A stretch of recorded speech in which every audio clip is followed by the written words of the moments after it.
Salam alaikum, bonjour les élèves STE. Par cette vidéo, nous allons continuer l'étude du moteur asynchrone triphasé. Et puis, puisqu'on a déjà vu la dernière partie qu'on a déjà vue, c'était le bilan de puissance du moteur asynchrone triphasé. Donc, on va continuer notre cours en traitant bien sûr les caractéristiques du moteur asynchrone triphasé. Donc, lorsqu'on parle des caractéristiques du moteur asynchrone triphasé, on parle de deux caractéristiques, la caractéristique mécanique et la caractéristique électrique. La caractéristique mécanique, ça veut dire le couple en fonction de la vitesse. La caractéristique électrique, ça veut dire le courant absorbé par le moteur, bien sûr, en fonction de la vitesse. Supposons que vous avez un système de levage. Un moteur entraînant une charge qui permet de soulever une charge. Le moteur développe un couple éthyle Cu. La charge développe un couple résistant Cr. Le système tout entier tourne à une vitesse n. Donc, la caractéristique du moteur, c'est la fonction Cu. Le couple est une fonction de la vitesse n. Parfois on écrit Cu, parfois on écrit Mu, parfois on écrit Tu. C'est juste des notations les plus utilisées pour désigner le couple du moteur. Avec Tu, bien sûr, couple étude en newton mètre. N, c'est la vitesse de rotation en tours par minute du système.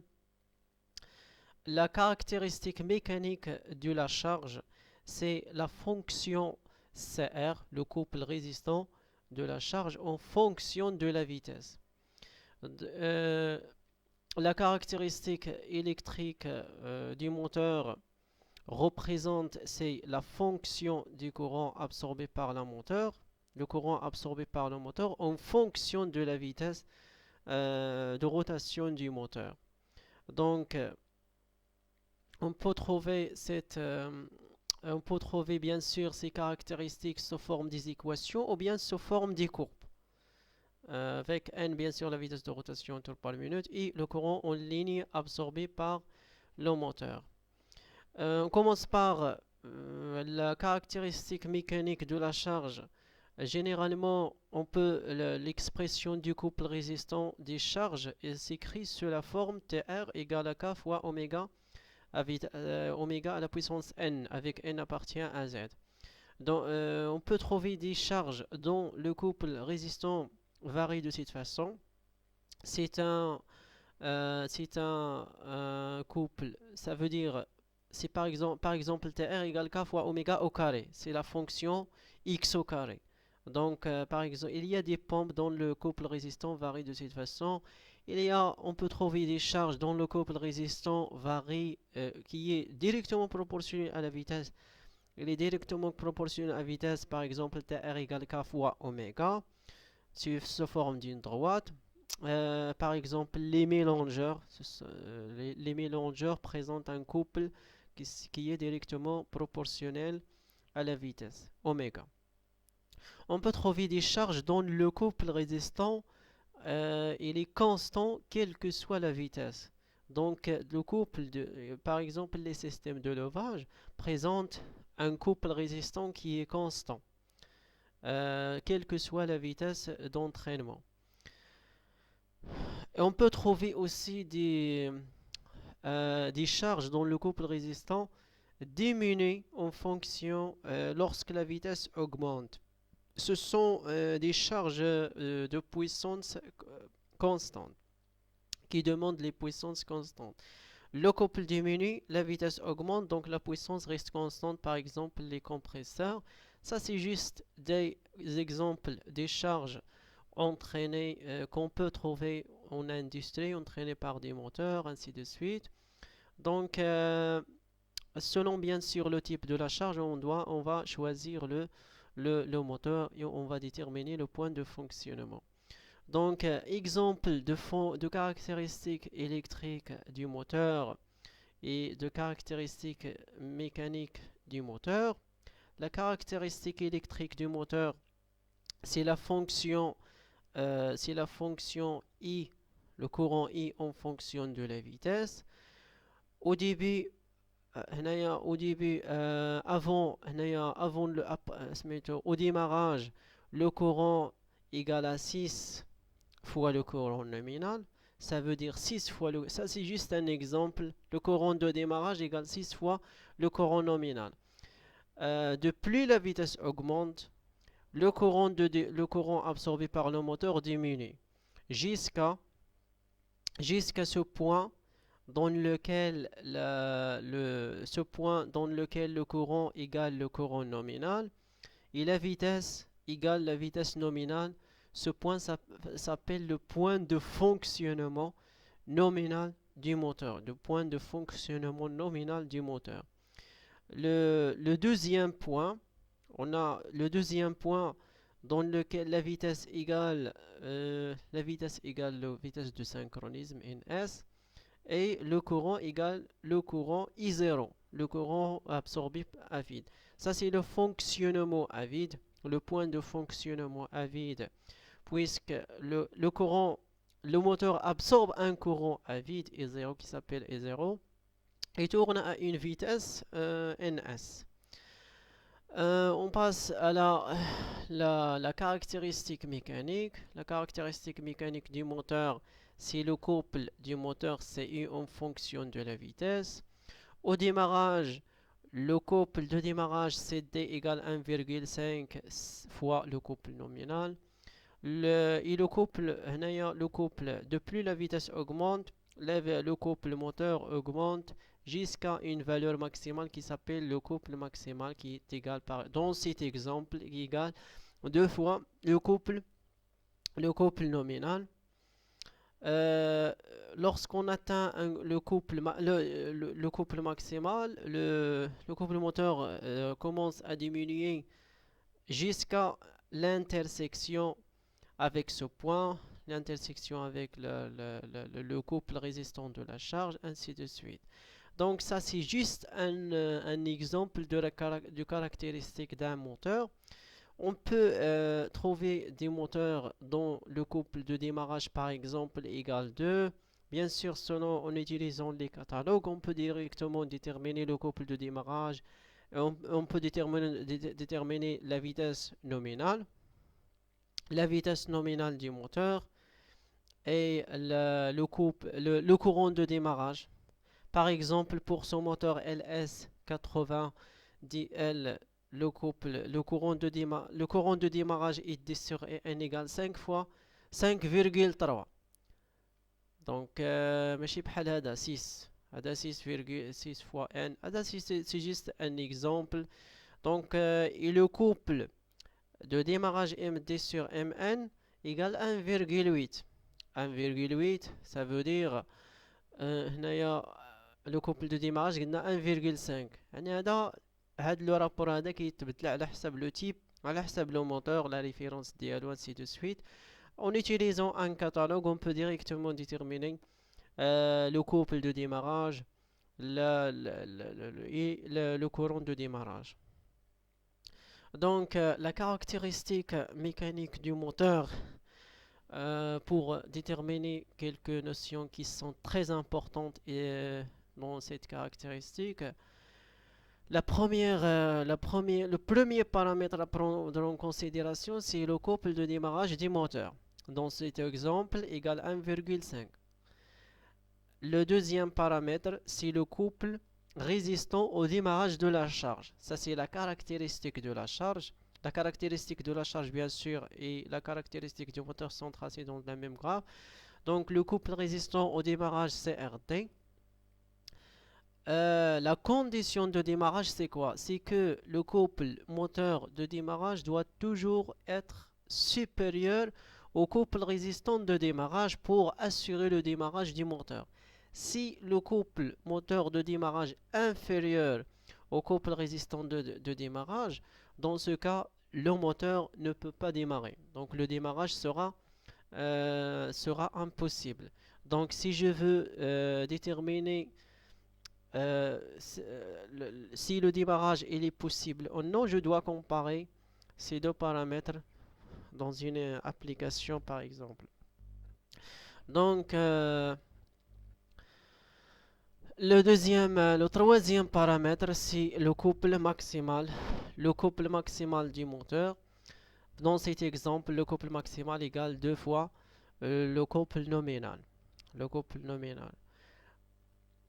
Le point d'intersection des deux courbes, c'est le couple du moteur et le couple le point d'intersection entre les deux caractéristiques de la charge et du moteur représente le point de fonctionnement le point de fonctionnement en charge nominale. Si le moteur tourne à une vitesse nominale N et développe un couple nominal N, dans ce cas, ce point s'appelle le point de fonctionnement en charge nominale. Le deuxième point, c'est le point dans lequel la vitesse égale la vitesse de synchronisme. Normalement, on ne peut pas atteindre la vitesse maximale qui est la vitesse de synchronisme. Le rotor ne peut pas tourner à une vitesse de synchronisme que dans le fonctionnement à vide. Lorsque le moteur n'entraîne aucune charge, ça veut dire lorsque le moteur tourne à vide, la vitesse de rotation du rotor peut atteindre la vitesse de synchronisme.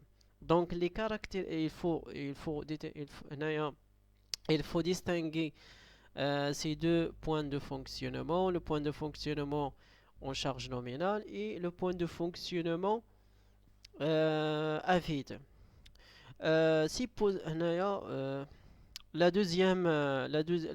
paramètre à prendre en considération aussi, c'est le couple d'accélération.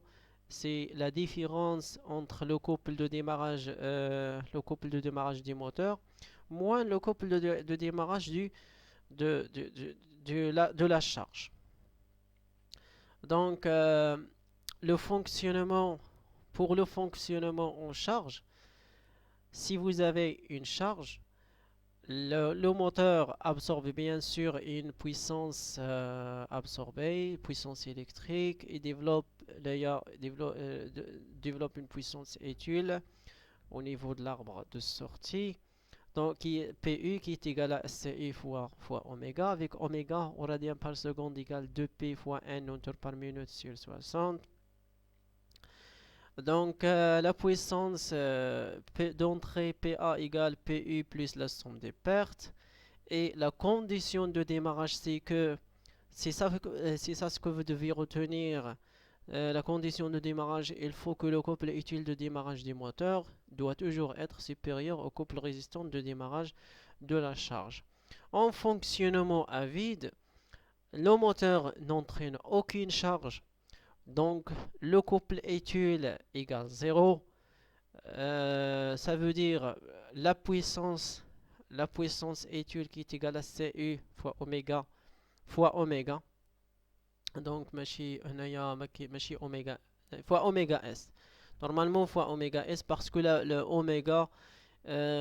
parce que oméga, la vitesse de synchronisme, la vitesse de rotation du rotor à vide égale la vitesse de synchronisme. Donc en fonctionnement à vide, il n'y a pas de la charge, ça veut dire il n'y a pas de glissement il n'y a pas de glissement G, ça veut dire le glissement il est nul. Si le glissement il est nul, le glissement A égale NS moins N sur N, S égale 0, donc NS égale à N. La vitesse de rotation du rotor sera exactement égale à la valeur de la vitesse de synchronisme, la vitesse de champ tournant du stator, la vitesse du champ tournant. Donc à vide, la puissance absorbée par le moteur à vide ne représente que des pertes parce que la puissance utile égale 0. Donc toute la puissance absorbée par le moteur PA, absorbée à vide par le moteur, représente des pertes. La perte qui sont bien sûr les pertes par effet Joule.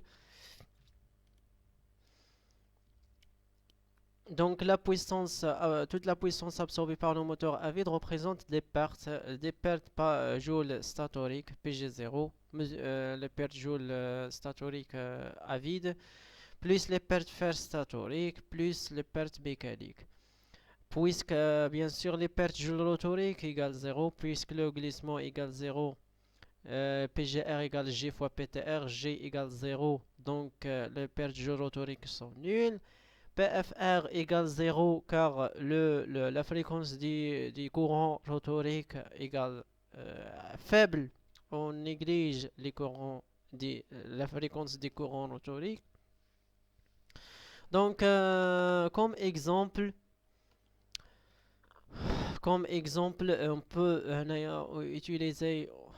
peut traiter cet exemple. Par exemple, si vous avez la caractéristique d'un moteur sous cette forme, un moteur entraînant une charge, selon bien sûr le couple résistant de la charge. Si par exemple la charge est de la masse 500 kg, il va présenter un couple résistant de 20 Nm.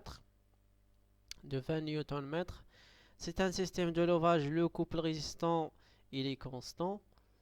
Il est constant quelle que soit la vitesse. Donc l'intersection entre la caractéristique la caractéristique du couple résistant et la caractéristique du couple moteur représente le point de fonctionnement. Donc le moteur dans ce cas, il va entraîner cette charge qui est de 500 kg, qui présente un couple résistant de 20 Nm à une vitesse 1435. Par contre, si on augmente la masse de la charge, par exemple 750 kg, le couple résistant devient 30 Nm.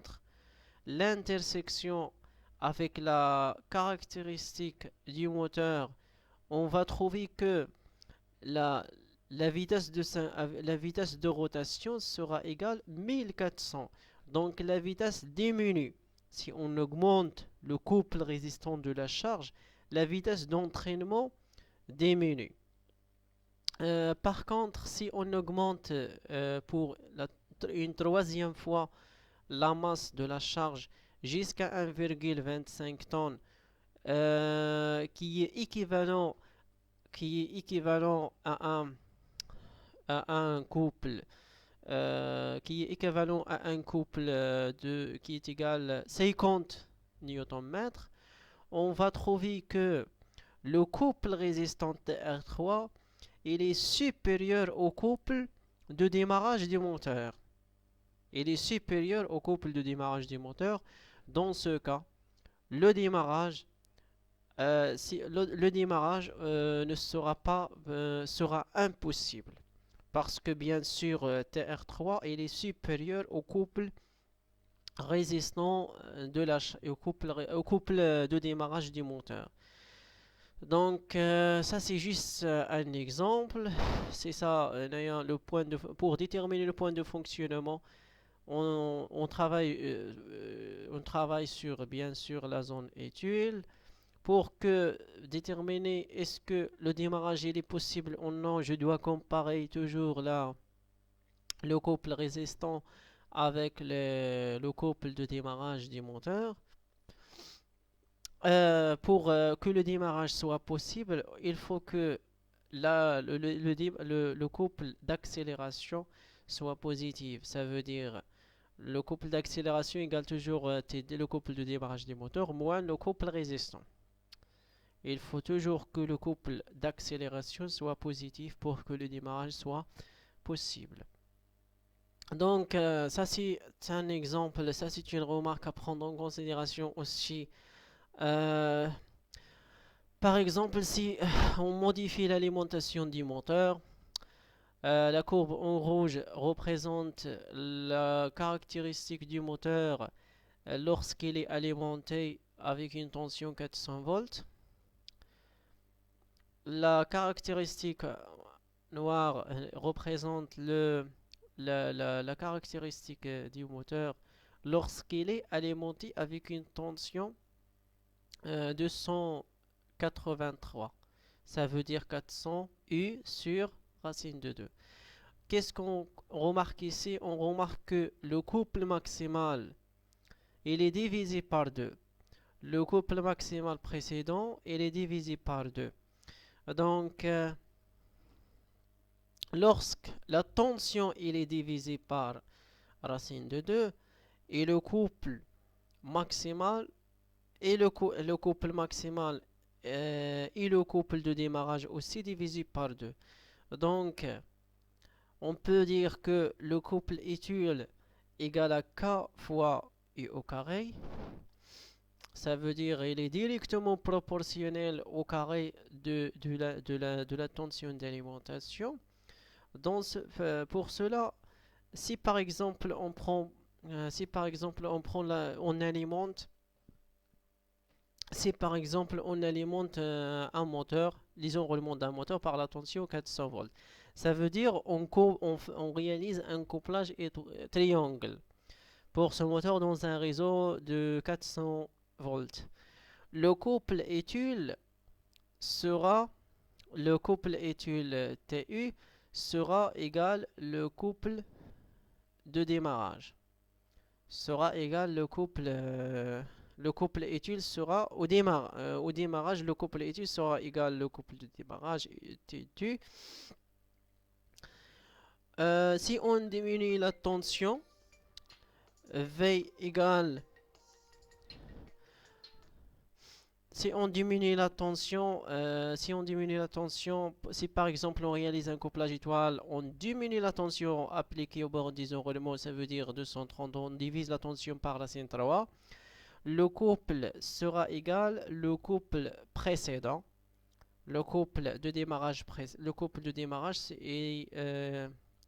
démarrage sera divisé par le couple de démarrage précédent divisé par 3. Donc, ça c'est juste, Naya, si vous avez bien compris ce qu'on a déjà vu, donc vous pouvez répondre à ces questions, les questions de l'exercice numéro 1 et l'exercice numéro 2. Vous allez trouver tous ces exercices dans des liens pour les télécharger. Et merci pour votre attention.